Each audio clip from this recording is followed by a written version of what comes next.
TV ads na lumabas sa It's Showtime bahagyang bumaba. Yan ang pag-uusapan natin patungkol sa pananghaliang programa dito sa bansa, ang It's Showtime at ang Eat Bulaga. Pero bago yan at bago natin umpisahan ang online viewership nila, ay humiling ako sa inyo na pakisubscribe po ang aking YouTube channel. Pakilike and share na din po mga kaparokya para mas marami pa pong makapanood ng content natin. Maraming salamat po sa inyo mga kaparokya at maraming salamat din po sa mga OFW na patuloy na tumatangkilik at sumusubaybay sa munti po nating channel. Maraming salamat at sobrang na-appreciate ko po kayo mga kaparokya. So yun nga mga kaparokya, kaninang episode ay bahagyang bumaba ang ads na lumabas sa dalawang noontime show sapagkat alam naman po natin mga kaparokya nitong nagdaang araw ay mahigit 200 ads ang lumabas sa It's Showtime. Pero kaganina nga po mga kaparokya ay bahagyang bumaba po ito sapagkat nagkaroon lang po sila ng 179 ads at ang Eat Bulaga ay 29 TV ads. So both noontime show ay bumaba po ang ads na lumabas kanina. So sa unang gap mga kaparokya ay 51 ads ang nakuha ng It's Showtime, sa pangalawa at pangatlo ay 49 TV ads at sa pang-apat ay 30 TV ads with a total of 179 ads.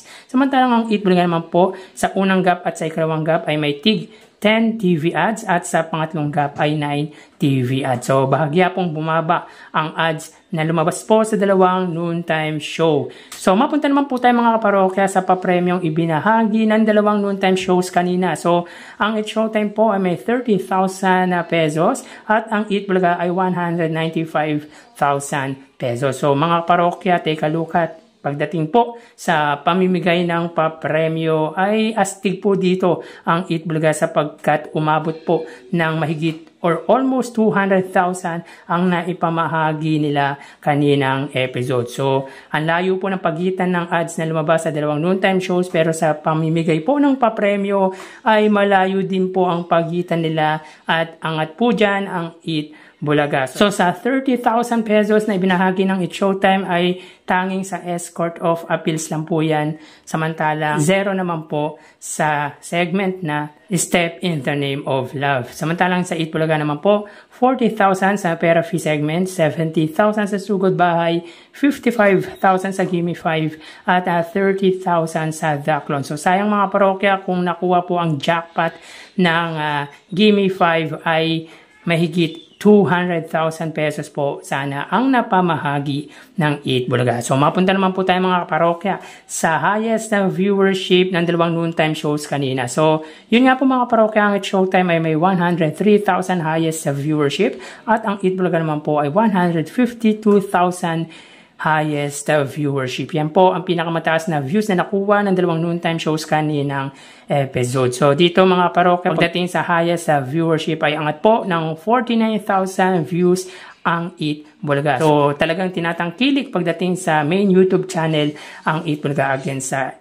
Eat Showtime. So tara ating alamin ang online viewership ng dalawang bigating noontime shows. Para sa Eat Bulaga under TVJ Facebook page na may 3.3 million followers at sa It's Showtime naman po na may 19 million followers. So, sa oras na 2:11 PM, ang It's Showtime po ay may kasalukuyang segment na Step in the Name of Love. Samantalang ang Eat Bulaga po, sila po ay may kasalukuyang segment na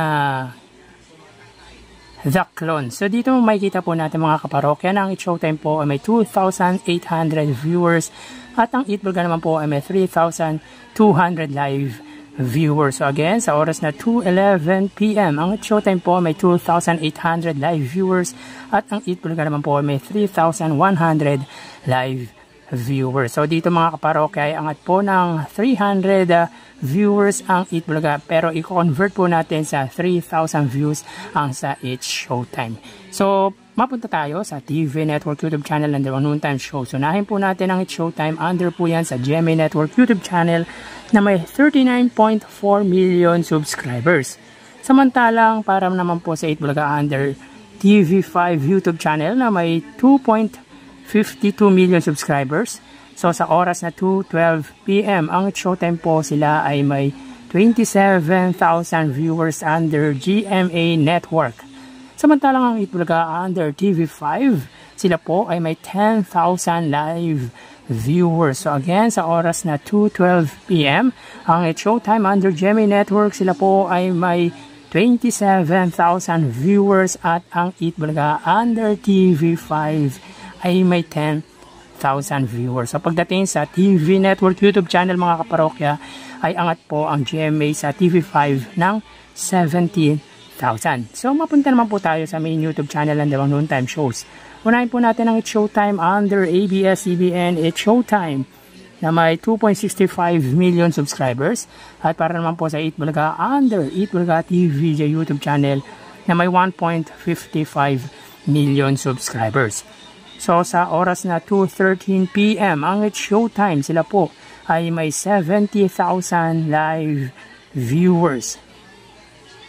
Ang Eat Bulaga naman po, sila ay may 122,000 live viewers. So again, sa oras na 2:13 p.m. ang It's Showtime, sila po ay may 70 or 69,000 live viewers at ang Eat Bulaga naman po, sila ay may 122,000 live viewers. So bali sa main YouTube channel mga kaparokya ay angat po ng 53,000 viewers ang Eat Bulaga. So bali ang total na nakuha ng Dalawang Noontime Shows ay mga kaparokya, bali ang total na nakuha ng Dalawang Noontime Shows para po sa It's Showtime ay 99,000 viewers at ang Eat Bulaga ay 135,000 viewers. So again, ang It's Showtime ay may 99,000 live viewers at ang Eat Bulaga naman po ay 135,000 live viewers. So mga kaparokya, pagdating sa online viewership ngayong araw po ng Biyernes ay angat po dito ang Eat Bulaga kung saan lamang po sila sa katapat na programa na 36,000 viewers. So hanggang dulo po ng segment ng Eat Bulaga ay mas tinangkilik pa rin po ang YouTube channel or yung online viewership ng Eat Bulaga. So yan po ang lumalabas sa kanilang online viewership as of 2:15 p.m. So magpapaalam na po ako sa inyo mga parokya. Mag-iingat po tayo palagi. Thank you and God bless.